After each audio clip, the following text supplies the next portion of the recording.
Hey guys, don't forget to like, comment, and subscribe. Hey guys, I'm Reagan. I work in finance.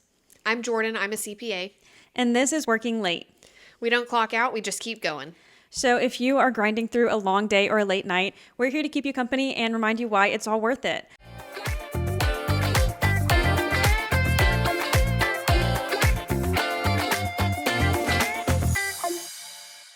So, Jordan, what do you have going on this week? Just taxes, man. I'm just Yep. doing my best to make it. I'm surviving. That's all I have to say about that. Okay. Well, you say you love taxes so much, like prior to tax season, leading up to it, you're like, this is my game day. I'm so excited. I love taxes more than anything. Do you still feel that way? Yes, I'm just struggling. When you're physically and mentally struggling, just with making it day to day with other stuff going on, it's hard. It's just hard to get in the hours that you need to get in, but you got to figure out how to do it. But when I'm sure. doing it, I love it. Don't get me wrong. It's just the quantity, the amount is pretty taxing. Good one. Yeah, thanks. What about you? I am having lunch with the CEO of my company this upcoming week on Wednesday. Wow, why? I don't know. He is like putting on a luncheon for 30 employees from the Houston office, and I was selected as one of the 30. Nice. So it's at like a fancy hotel on Wednesday, and yeah, I have no idea what to talk to him about for 2 hours, but It's 30 of y'all with just him. I mean, yeah, as far as I know, I don't know if anyone else is coming with him, but yeah, I'm honored to have been chosen. I don't know why, Nice. but So do you really think you'll get one-on-one FaceTime with him where you're actually talking to him? I'm imagining that it's going to be in like a large room at this hotel, and it's going to be 31 of us at a table. So Yeah. I really don't know. I have no idea. Or maybe it'll be like we all have our lunch and we're seated and he's up somewhere and we can like talk to him, ask him questions, Q&A. Q&A. Yeah. He does love a Q&A. Well, go prepared. Yeah, I don't know. What do you think it's going to be? Maybe he comes around. I mean, if he's invited all of you there, I feel like he would probably try and make it a point to come up to each of you, shake your hand, say hi, if nothing else, Yeah. one-on-one wise. I've worked at this company in total, I guess like 4 years at this point.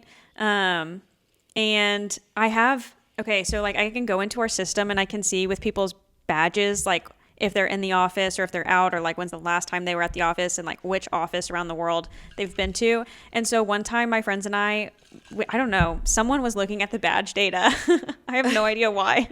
And someone was like, oh my gosh, the CEO is like at the office. He's on the 16th floor. And so me and my friends like went down to the 16, just like going on one of our walks that we used to go on every day. Kind of like low key looking for him, but I think we missed him. I think he had left already. So Man, that's so interesting. yeah. So y'all just have a big building. Like, I just don't even know what that's like. That's crazy that you can just go on walks and go to the 16th floor and go look for the CEO. Like, that's just crazy to me. Yeah. Well, I guess you are the CEO, right? Is that how you view yourself? I guess. I don't know. It's just crazy. Like, being in a company that's so big that, there are 16 floors and, a CEO that you're hunting down. Yeah. Well, For fun. in Houston, we only have 3 floors, but it's like 15, 16, 17. Okay. So we don't have 16 floors. I'm sure in Dallas, where the company's headquartered, they have 2 different buildings. I'm sure they have a lot of floors. I don't know. I've never been. You still have 3 floors, dude. I have true. 5 offices, max. Hey, you're growing. You're expanding. JK, 3 offices, and 2 people are in one, and reception isn't even in an office. So, but yes, very true. We are expanding. I also have like a question, just generally, like for you and also for the listeners, if anyone could write me back. I'm just wondering, like, what is actually going to help me move up in my career? So, and I asked this in the context of my boss kind of reached out and like recognized me last week for how much I've been taking on and like helping out my teammates and things like that whenever people need help. But I'm just wondering, is that type of stuff what's going to help me like move up ultimately into management? Or does that just mean I'm good at my current job and maybe like they don't want to move me up? Does that make sense? Yeah, it makes sense. I would say it is to move you up. I think that is like the first step in leadership, and having you graduate to a more superior role is helping others. Okay. At least that's what it looked like for me. You know, the further up I got, I was helping out a lot of other people. I was training. I was trying to, help the younger people kind of get to where I was at. Okay, yeah, I see what you're saying. Yeah, I'm wondering if I'm kind of taking on all of these things and all these responsibilities, and it's like, great, I'm getting a lot of work done and my output is high, and maybe my output is a little higher than my teammates, but, or maybe it's not, I really don't know. But should I really be focusing on, I don't know, being more strategic? Or I always try to take things off of my boss's plate and make things easier. Like, oh, I've already handled XYZ. So when she asks me about it, it's like, it's already done. It's already handled. I don't need her to like hold my hand type of thing. But I'm wondering if the quantity is going to help me, or if it's more like, being more strategic that's going to help me. I don't know. In relation to you training other people, or completely separate from that? I just mean like in general, like, and when I say I'm helping other people, that doesn't necessarily mean I'm training them. That just means like if people need help reviewing something because they've been staring at it for 8 hours and they just need like another set of eyes, like I'll volunteer to do that. It doesn't mean I'm necessarily like teaching them new things. You know what I mean? Gotcha. I think there's a happy medium. Yeah. I'm worried about becoming the person who's like reliable and you can always ask me to do things and I'll say yes, but that just means I get a lot of work. And it doesn't mean that I'm like going anywhere. Yeah. No, I get that, because like you also like you have your own work to do, but you also don't want to not be a team player. I know at our firm personally, like if you say like no to helping someone, like that looks really, really bad on you. I can imagine, especially during tax season. Especially during tax season, and it is like duly noted. Like we're all here. We're supposed to be team players, and you get it done and you help each other. Especially if like a client's moving between different people, like you're supposed to be like a really good resource for the person taking them over. Right. Is that an issue you have, or does everybody kind of understand that? Everyone understands that who's currently with us. Okay. I understand. Okay, so I did bring a quote today, and that is, "You don't have to control your thoughts. You just have to stop letting them control you," by a man named Dan. Thank you, Millman. Dan. I don't know who that is necessarily, but I was looking for a quote specifically on anxiety this week because I know that like my husband has really been struggling with work-related anxiety. He has a lot on his plate and he feels so much pressure to do it all perfectly. And I mean, that's an impossible standard, right? Like he is so worried about ever making a mistake, ever like spelling something wrong in a footnote lately. And I hate seeing that. And, I don't know. I think he just has so much of his worth tied up in his performance. And so it's all getting tangled up and he's anxious. And I will know if he listens to the podcast based on whether or not he mentions this to me. Very nice. Very nice. That's a good test. Hello, Tristan. I personally can relate, especially like last tax season. I mean, it was brutal. That's like the most hours I've ever worked. On top of the transition we were going through, just everything was like pretty much as bad as it gets, I think. And we still came out of it alive and we were fine. But being a younger CPA and a brand new partner, I mean, I had a ton of anxiety about everything being perfect, and there was just so much I was still learning. So, I mean, I can definitely relate to that and appreciate a good quote like Dan's. So, thank you, Dan. So, is that something that you're kind of using to help you get through this season as well? Like, last season was so hard, but I made it out alive and everything turned out okay. So, therefore, I know that this season is going to be fine too. Oh, yeah, for sure. That's what I keep telling my staff. It's not going to be as bad as it was last year. And, we're going to get through it, Yeah. It's just a different year. It's only our second year, so we only have 1 year to compare to. But it was so like rough and brutal just getting through it that like, hey, it could only be better, right? Yeah, like it helps a lot to know that the hardest is behind you and you got through it. Yeah, and exactly. That's also kind of a mindset that I use to get through pretty much everything in life. Like college is a good example. College was like kind of hard. There were definitely difficult classes. And I remember always telling myself, like, maybe this is kind of mean, I don't know. But I had always told myself people far dumber than me have graduated college. Yeah. Yeah. Not that I think I'm the smartest person, but I don't think I'm the dumbest person. And so just thinking like if they made it through this, then I can definitely make it through this and be just fine. Yeah, yeah, for sure. And a lot of people make it through with like really bad GPAs, but they still graduate, you know? That's true. And I'm sure you graduated with a just fine GPA, you know? But yeah, no, I'm totally with you. Totally with you. Yeah, imagine my surprise after working so hard for my GPA to learn that like nobody actually cares. But Hey, it is what it is. It's At okay. least it's on your resume. sure, I don't think it's even on my resume anymore because Nice. nobody cares. Nice. I don't think I've had to provide my resume one time since graduating, to be completely honest. You've been at the same job. I know, but still, like, they didn't ask for a transcript. They didn't ask for my resume. Literally nothing. So They trusted you. they trusted me. Yeah, my first job did have a GPA requirement and they did ask for my resume and my transcript. So I think, maybe larger companies with whole HR departments do that. Yeah. I don't know. Yeah. I would plan on needing it. But since then, yeah, my second company, I don't think they asked for either of it. And then, my husband, I don't think he has had to provide any of that. So Nice. anyways, we can move into our working late boosts now. Do you have any boosts for this week? Yeah, so I think you've already kind of given this boost, but I just kind of wanted to bring it up again. So like this week, I've like honestly really been struggling just trying to make it, being pregnant and getting through tax season, and it's been way harder than anticipated. And so like, yesterday, it was a Saturday and I was just really struggling to get focused. And so I was like, okay, I'm going to set a 1 hour timer and, I just have to focus for 1 hour. And then, maybe I'll, get up and go for a quick walk or get a snack or something.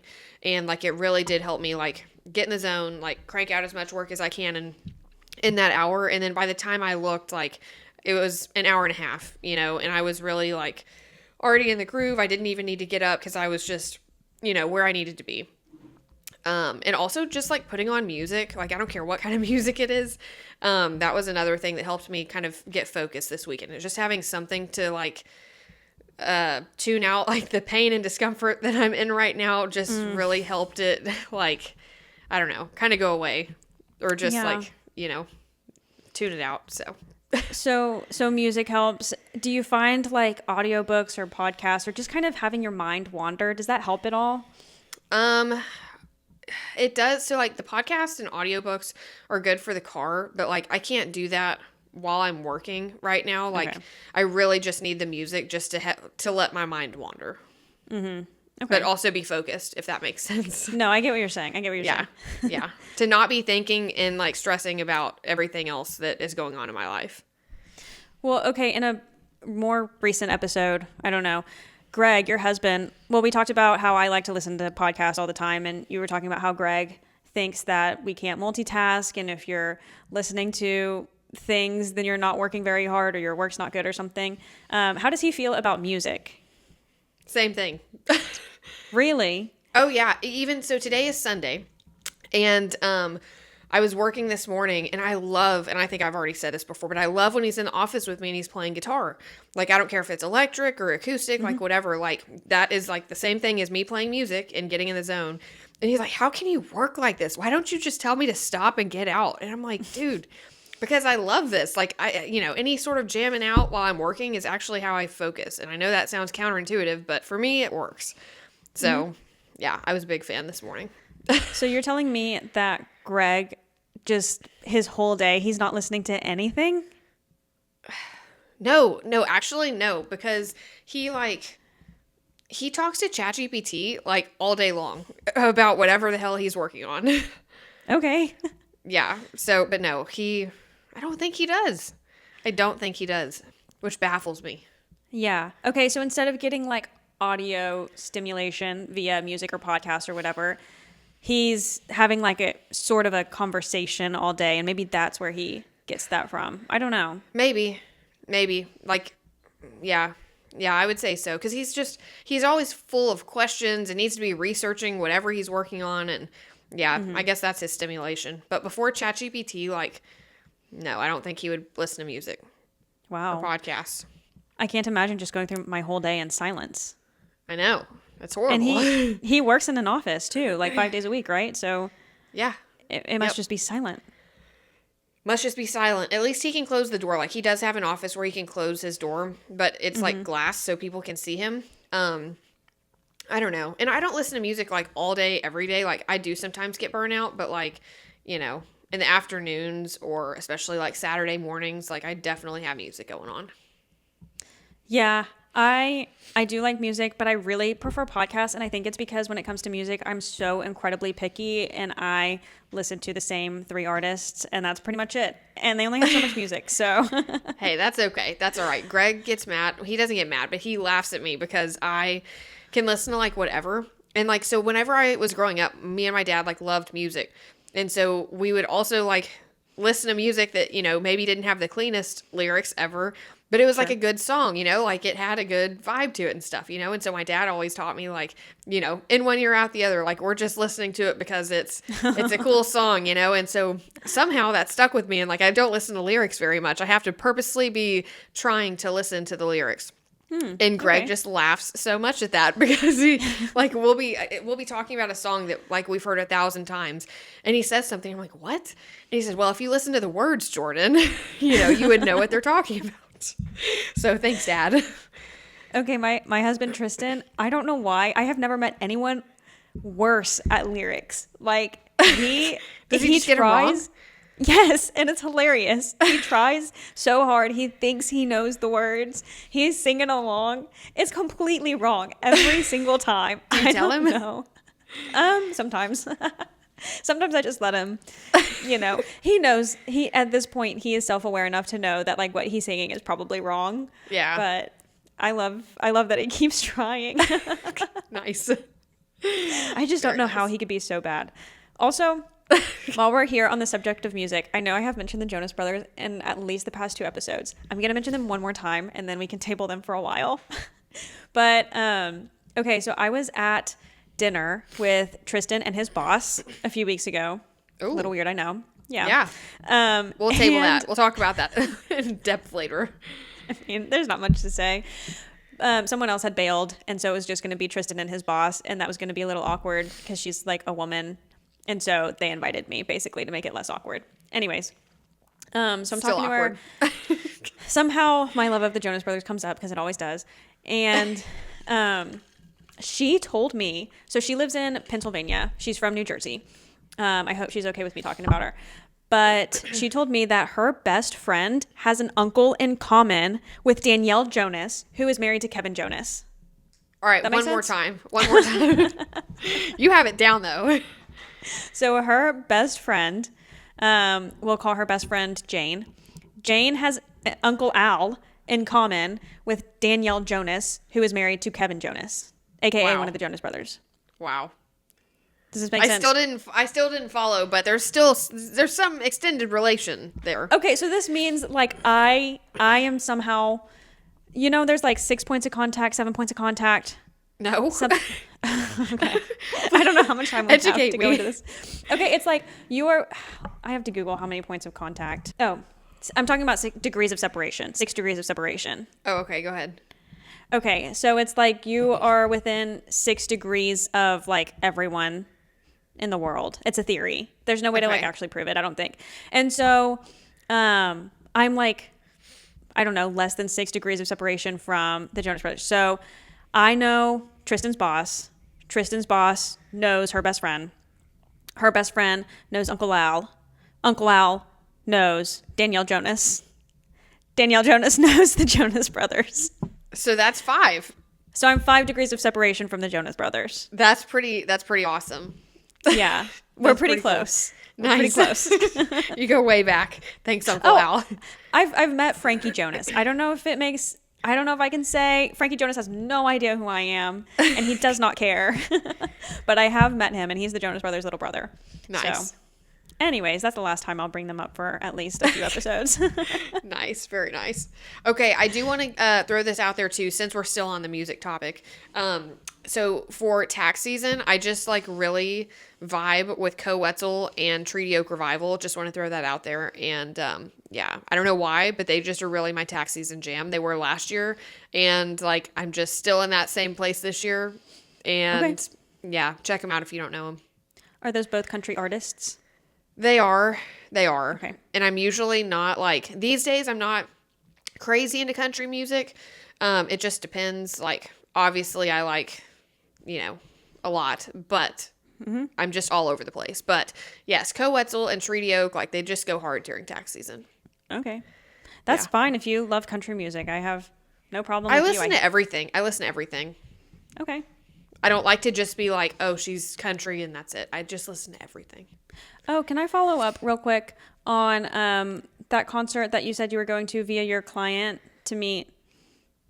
Yeah. I'll cut it out if it's No, not it's happening. no, it's okay. I'm just waiting to hear. Oh, okay. I'm just waiting to hear. I don't want to be pushy, but I'm also like miserable right now. And so if it happens, I will do everything in my power to make it happen and be there, whether it's in a wheelchair or, you know, whatever. I will make it happen, but no word yet. Okay. Well, just keep us updated. I did finish his tax returns though, so I did my part. Did you email them back already? What do you mean? Like, is there any sort of email that you do at post tax return? Or do people just get the notification like from the IRS or something? Oh, no. So our receptionist will call like, hey, you know, your tax return's done. You know, I've sent you your DocuSign and your invoice and you can take care of that. Or if they're in person and need to pick up stuff, you know, like, hey, it's done. You can come pick up your stuff. So, Okay. yeah. That But seems yes, like a he good got the call. opportunity. Oh, he already got the call. He already got the call.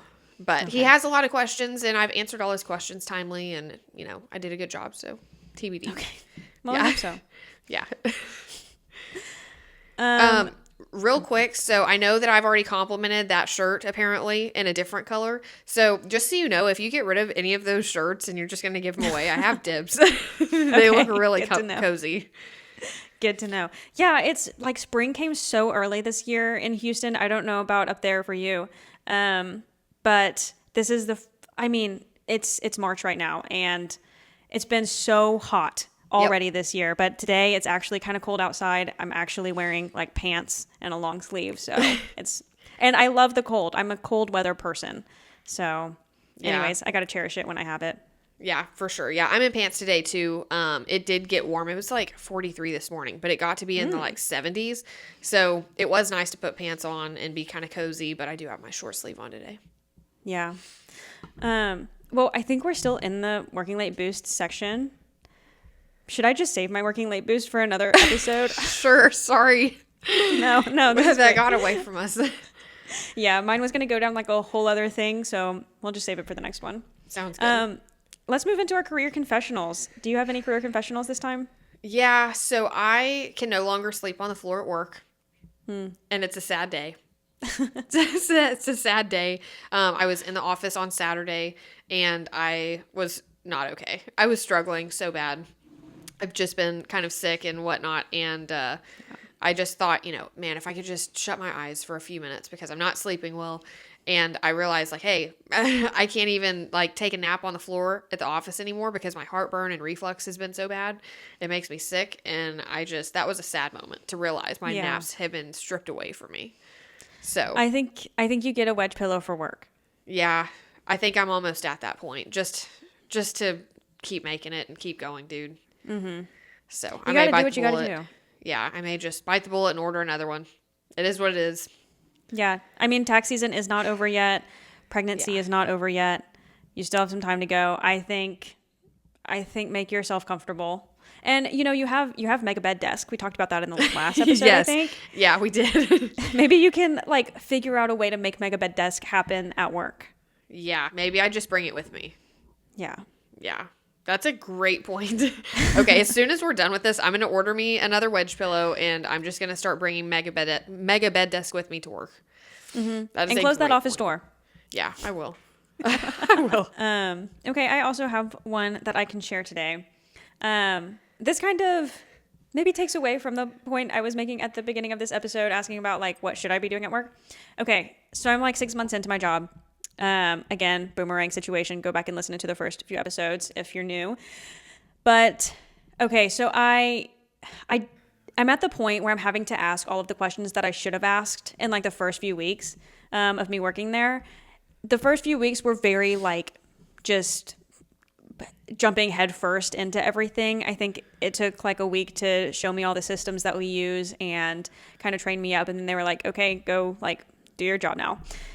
So not a very big like intro period. And so new things keep coming up, or things that maybe I've been hearing, but they weren't really relevant to me. And so I just like didn't really say anything because I didn't want to sound dumb.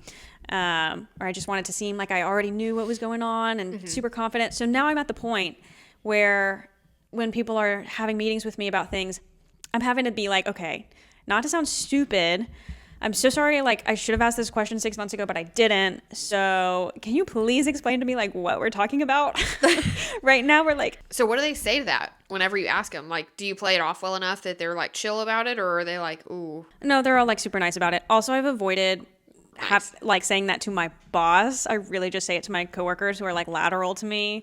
So Yeah. I think it's okay. Nice. Yeah, that's safe. You're good. Well, anyways, do you want to move on to our hot takes now?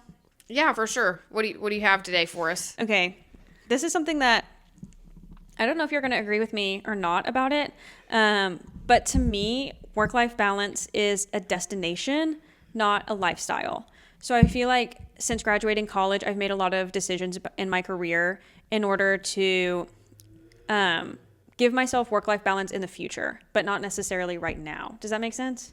Yeah, I guess. I mean, like down the road, like for a family and whatnot. Yeah, like I haven't really made it a big consideration and like something that I need to have right now, especially like I don't have kids. I'm married, but you know, my husband is also working super hard right now. And so it's more like, let me do things for my career to set it up for later on. And so later on, Yeah. I can be in a position to have work-life balance when I feel like it's going to be more important, but I don't necessarily, I view it as a destination, not something that I have to have all the time. Yeah, no, I totally agree with you, actually. Me and Greg were on a walk the other day, and we're talking about this. And, like, I know that, like, for tax season, you know, if you ask anyone, they're going to be like, oh, CPAs don't have work-life balance. But, you know, for me, I feel like I do. But also, like, we're young. You know, these are the grind years, and we're okay with that. But, you know, it's to get to the point of, like, hey, whenever we have kids who are at the age where they're in sports and, you know, we're doing family stuff. Like, I want to be able to, you know, leave work and go to all of their events and not miss anything, you know, and being, you know, the owner and the boss, like, I feel like I'm going to be able to do that. And I'm not going to have to report to someone else who, you know, might micromanage or, you know, I don't feel like our company culture is like that anyways, but working maybe at a different firm or different position, it might limit me on my family time. But for me, work-life balance later on is going to be having the flexibility to go on those family trips and do those extracurricular activities with the family and make sure we're at all of the kids' stuff and whatnot. So, you know, but I think we're working super hard now and in a growth period in my firm so we can get to that point down the road. Okay, so practically in the future, let's say like 10, 15 years in the future, are you still planning to be taking tax season as hard as you are now, or are you planning to just like have people in place that you can delegate it and maybe you don't have to do as much? Or do you think it'll always be a big part of your life? I think that, like, yes, I'll always have to work hard during tax season, but maybe not as hard as I'm working now in these earlier years, as I'm bringing on these new clients and, you know, just trying to grow the firm. I'm hoping that I can get to a point where, like, hey, we're kind of where we want to be, and I have enough staff and enough people there helping me that, you know, no one's having to, like, kill themselves during tax season. Right. Okay, so That it's just more reasonable. yeah, so you think everybody will be able to do less, but you'll get like the same output as far as number of returns. I guess. Yeah. I mean, we're growing right now, so the number of returns will grow over the years, but yes, essentially, yeah. Okay, so do you think you'll ever get to a point where, you know, it's March 15th and your kids have like a soccer game this weekend? Do you go to the soccer game, or are you doing taxes? Or are you doing taxes at the soccer game? No, if I'm going to the soccer game, I'm going to be present, you know, but maybe that's my one extracurricular activity for, Okay. you know, a few days or that week or whatever. Not that I'm not going to spend time with them, during the rest of the week, but yeah. Yeah, I get what you're saying. So right now you're like really working on building up your business so that later on it's a little bit easier. Yeah, that way I can coast more later down the road. Okay, well, I think that's all we have time for today. Reagan, do you have anything else? Yeah, don't forget to like, comment, subscribe, give us 5 stars, all the things, follow us. And if you have like a career confessional or a listener corner submission, don't forget to email us those at workinglate.pod@gmail.com. I think we're out of time. We don't have time for it today, but next week we'll be back with some more listener corners. So thank you guys for listening and watching, and we'll see you next week. See ya.